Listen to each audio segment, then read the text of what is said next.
We're going to look at one example of the Laplacian in Matlab. Now I've created an M file called laplacian.m, and that's available to you in the resources section of this video. So I've written out the Laplacian in this form here, and we've seen it before. It's the divergence of the gradient. So let's have a little look at this process. Now what we're going to do is we're going to stick a function in, so it's going to be a two-dimensional function. In this instance here, the example we're using is the function x times e to the minus x squared minus y squared, and we've plotted out that function here, and you can see makes a rise here, and there's a dip here, and it drops down the same kind of distance here. Okay, and then you see just the zero plane there. Now what we've done is we'll take that function and we've found the gradient of that function. So the gradient of that function, you can see that the yellow section here corresponds to the yellow section here. So the gradient is going to give us the direction of the steepest ascent. So you can see all of the arrows are pointing inwards because the steepest ascent here is going to be up towards this point here. And this end here, all the arrows are pointing outwards, okay, because the steepest ascent is going to be up towards this point here, or if you're in this hole in here, it's going to be up in this direction. And you can see the equipotentials there as well. So we know that whenever we work out the divergence of this point here, because all of the arrows are pointing in towards it and they tend towards that point here, at the point at the top there won't be any arrow because the gradient will be 0. So we can see here that this is going to be a sink, and we can see this point here is going to be a source. So we know whenever we generate the divergence that the sink is going to have a negative value for divergence and the source is going to have a positive value for divergence. And I've worked out the divergence of this function here. So this is the divergence here. So the negative values here are for the sink and the positive values here are for the source. So in effect, this divergence of the gradient, well, this here is the Laplacian. So we've taken a scalar function, produced a vector, and from that vector function we produced another scalar. Now you can see the actual values of the gradient. That's the function that's been worked out. Now it's been cut off the end slightly just to fit it in, but that's the equation there for the gradient, and there's an equation there for the divergence of that gradient. And you can see then that the Laplacian is really looks like a second derivative of this function, and it's analogous to the second derivative of a normal function of just one variable. So if you had a function of one variable, then you could work out the rate of change at this point is 0, the rate of change at that point is 0, but if you took the second derivative, then the second derivative of that function is going to be for a local minimum, the second derivative is going to be greater than 0, and for a local maximum the second derivative is going to be less than 0. And that's really what we're seeing here. We're seeing it for a vector function. So the Laplacian has gives us that second derivative. Okay, so it's the divergence of the function here, the vector function. Now we mentioned before that in electrostatics we're interested in working out whether a function can have can be an electrostatic field, and we answered that by saying, well, if the curl is equal to 0, then we can ensure that that has an electrostatic field. Now in this instance here, and if that is the case, then we can associate with a vector field the scalar function, which is this function here associated with this vector field here.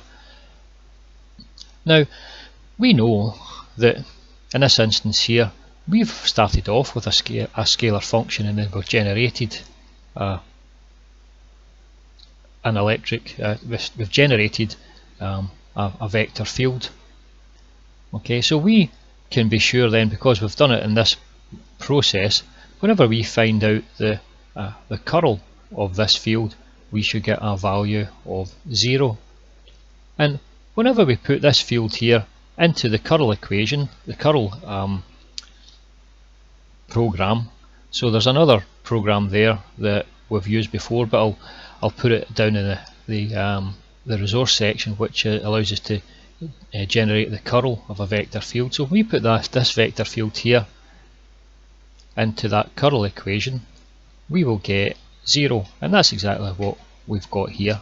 Okay, so what I can do is I could show you this working in Matlab. So let's just bring Matlab up. So this is the function called Laplacian. I've also got a function up called curl. Okay, so we'll start off with Laplacian, and I've already created these functions, so it saves me typing in. So what we'll do is we'll run the Laplacian, and it asks for a 2D function. Okay, so the 2D function that we're going to put in is just the one that we've just been looking at. So it's going to be x times exp, and we're going to have minus x hat 2 minus y hat 2. Okay, so this is going to produce our 3 curves, which we've just seen. So I'll try and squeeze these in so you can see them. So we have our original function, which we've just drawn out. So that's our 2-dimensional function we just created, and we're going to have our scalar, our vector function here as well. So that's our vector field, which has been generated from finding the gradient of this.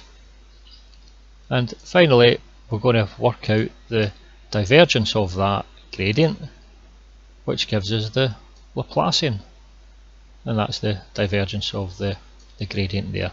So they're just turned round, and what's the y-axis there. So you can just adjust these round to get the axes in the same order. Okay, so what you could do is you can take that little bit of code, and then you could work out what the gradient is. So we've got the gradient field here. So if we were to put this gradient field into the curl program, then we should get a curl of 0. So let's just put that in. Now, see, I've got it up here, so it's looking for the I component. So that's the I component there, and then it's looking for the j component. That's the j component there, and the z component 0.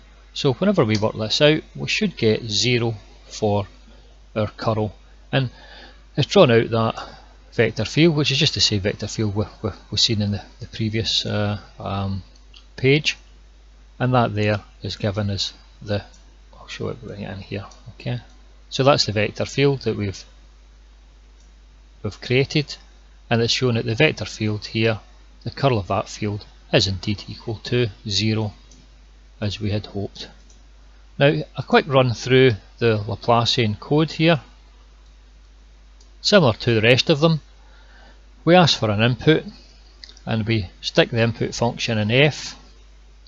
We then draw out that function there using the f surf. So that's the figure 1. We find the gradient of it and put it into g, and we do a quiver plot of that gradient of the gradient g, which gives us our second function, our second plot, which is the vector field, and the rest of it is just adding on niceties to try and make it look nicer. And finally, we look at create the divergence of that gradient, and then from that we produce the f surf of that divergence, which will gives us a further plot, figure number 3, and the rest of this is just the add-ons to make it look a bit nice and neat. So that's all there is to this, I suggest that you go ahead and have a little play with that and try and get it working, and it'll help you to understand a bit about the Laplacian. Okay, so thank you for listening, and goodbye.